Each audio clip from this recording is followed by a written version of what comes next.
I found out my wife was cheating, so sold my house for $1 the next day to my brother and donated all my savings to our family foundation.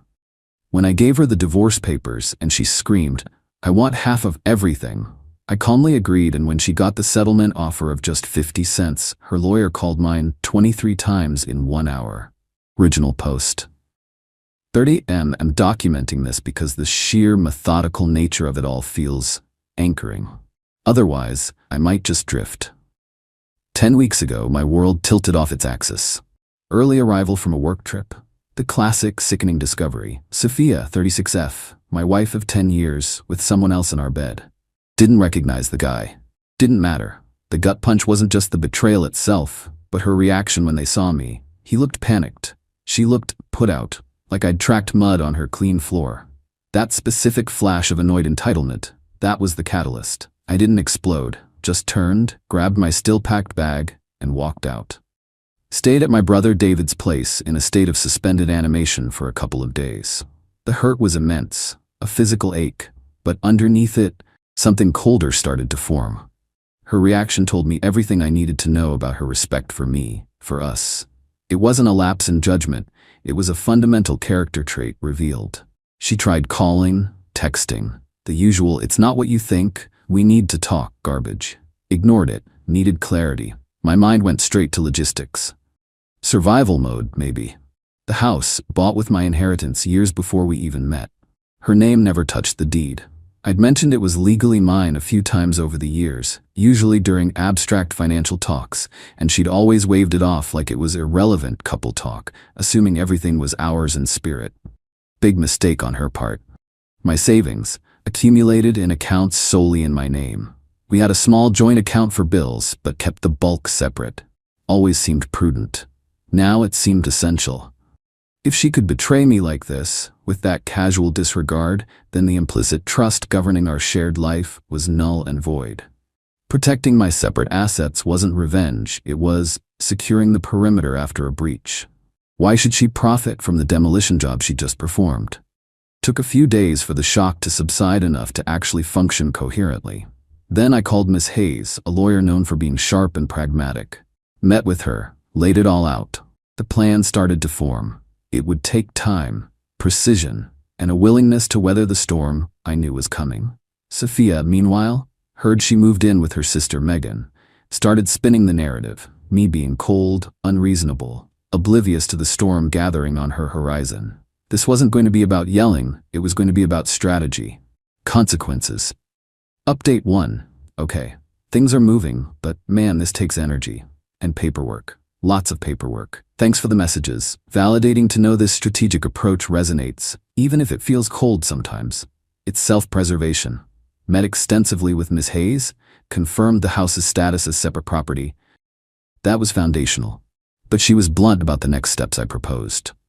The house, I wanted it insulated. Completely. My idea, sell it to David for $1. Ms. Hayes raised an eyebrow.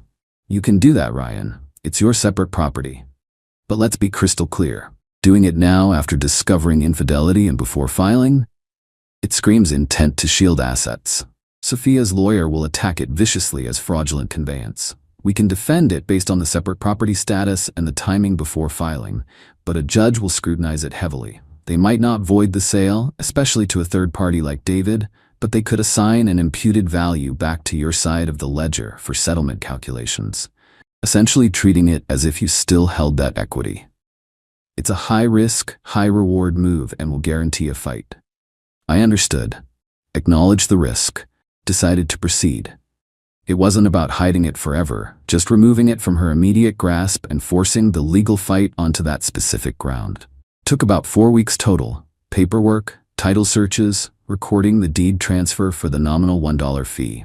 David and I have our own understanding for settling the real value later, totally separate. But legally, it's his now. The fight is coming, I know it is. The savings. This was cleaner, but still nerve-wracking. Logged into my main savings account, sole ownership, wired the bulk, around $85, to our family's foundation. Miss Hayes saw less risk here, as cash is more fungible and it came from a long-standing separate account. Still, the timing could be questioned. The bank actually put a temporary hold on the transfer, citing the large amount and unusual activity. Had to speak to the fraud department, provide context, donation to established family foundation, and sign extra paperwork. Added a couple of days of stress, but it went through. Got the donation receipt. Done. This took another week or so after the house transfer. The buffer and the offer? Learned my lesson from the donation hold. Can't leave myself completely exposed. I needed operating cash accessible outside the main account. Sophia might have had visibility on years ago. I set up a new small checking account at a different bank for my salary deposits and daily expenses. Then I deliberately transferred funds out of my original primary checking account, the one she might vaguely remember, until precisely $1 remained. Cold? Maybe. But I needed the initial settlement offer to reflect the stark reality I had legally created before filing. That 50th offer wasn't just symbolic, it was half of the declared liquid assets in that specific account at that specific moment. Overall timeline. All this took about 9 weeks from D-Day. Weeks of barely sleeping, constant low-level anxiety, endless signatures, and lawyer calls. The icy resolve I mentioned? It takes effort to maintain. There were days I just wanted to curl up, but the image of her annoyed face, the sheer disrespect, that kept me going. Miss Hayes drafted the divorce petition last week. Assets declared, minimal, the $1 checking account, ready to deploy. Update 2, served the papers. Used a professional process server this time, Miss Hayes insisted. Safer, cleaner, legally documented. He delivered them to Sophia at her sister Megan's place last Friday. The fallout was immediate. Heard later from David, who'd gotten an earful from Megan, that Sophia went ballistic. Apparently she glanced at it, saw divorce, and started screaming about how I was throwing away 10 years over one stupid mistake. Then she saw the asset list. Total meltdown. Predictably, she lawyered up fast, hired a guy named Mr. Coleman. Miss Hayes got the call Tuesday morning. So Ryan, Mr. Coleman called, representing Sophia. He's apoplectic. About? The initial settlement offer we sent over based on the petition. 50 cents. Figured that would get a reaction. He thought it was a joke, then accused us of malpractice, fraud, hiding assets, demanded immediate full disclosure, threatened sanctions, the usual fireworks, said his client screamed, "I want half of everything" at him, and expected him to get it. Half of what, exactly? Precisely. He started listing the house value, estimated savings. I calmly pointed out the petition reflects the assets as of the filing date. He sputtered about the house sale and donation, which we expected. Yes, I told him we have documentation for all transactions and are prepared to address his challenges in court. He was not pleased, said something about needing to manage his client's unrealistic expectations before hanging up abruptly. Then his office called back. Let's see. 23 times in the next hour, according to my assistant's log. Mostly demands for immediate documentation we aren't obligated to provide outside formal discovery, posturing. So the battle lines are drawn exactly where we expected. They know the big assets are gone on paper. They know they have to fight the transfers. The $1.50 wasn't the real insult. It was the stark mathematical representation of what was left according to the initial filing. Megan also blew up my phone, screaming voicemails, thief, manipulator. You won't get away with this. Deleted. Blocked again. The fight isn't about the 50. It's about the $400,500 plus in assets she thought were guaranteed hers, that are now subject to a brutal, expensive legal fight she has to wage. Update 3. 6 months in, this is officially a grind. The legal battle is fully engaged, expensive, and stressful. Legal front, Mr. Coleman filed everything he could. Motions to compel immediate return of assets, motions to sanction me for fraudulent conveyance. Depositions were scheduled. Accountants were hired on both sides. His main arguments: the $1 house transfer was a clear sham solely to defraud Sophia. Demanded it be voided or full market value imputed to me. The donation timing proved intent to hide assets. Demanded it be clawed back. Demanded significant temporary spousal support and legal fees because Sophia was left impoverished by my actions. Ms. Hayes countered methodically. House equals separate property. Transfer timing followed betrayal, pre-filing. Acknowledged scrutiny expected but argued transfer was legal. Provided proof of my sole ownership pre-marriage. Donation equals from separate funds, pre-filing. Harder to claw back cash donation to a legit foundation. Sophia isn't impoverished, showed her own income and later, through initial discovery, her own undisclosed savings investments, more on that later. Argued my actions were a response to her breach, not unprovoked financial aggression. We had a hearing on temporary support. Sophia cried. Megan glared. Mr. Coleman orated. The judge seemed irritated by both sides, acknowledged Sophia's difficult position, but also questioned her lack of financial awareness, contribution, and the timing of her actions. Result: minimal temporary support awarded, barely enough to cover basic expenses. No legal fees awarded to her at this stage. A small win, but mostly just maintained the new status quo. The judge specifically stated the asset transfers would be examined thoroughly later. No easy victory for anyone. Dirty tricks. They tried. Anonymous email to my work alleging instability and misuse of resources. HR investigated, found nothing, but it caused serious stress and required careful handling with my boss. Documented thoroughly. Megan continued occasional harassment of David and even my parents, who logged her calls. Ms. Hayes sent a cease and desist regarding contact with my family and workplace. The toll. This isn't easy. The legal bills are piling up. Defending the house transfer is costly, as Ms. Hayes warned. There are days the stress is overwhelming. Sleep is crap. Sometimes I wonder if just rolling over would have been simpler. But then I remember that look on her face, the sheer entitled dismissal of our life together, and I push forward. This calculated path feels like the only way to retain any self-respect. Discovery has started. We found Sophia has about $30,000 in savings investments she never mentioned. Not huge, but blows up her destitute narrative. Now we wait for the bigger fight over the house valuation and donation. Final update. It's over. Signed the final papers last week. Took nearly a year of legal hell.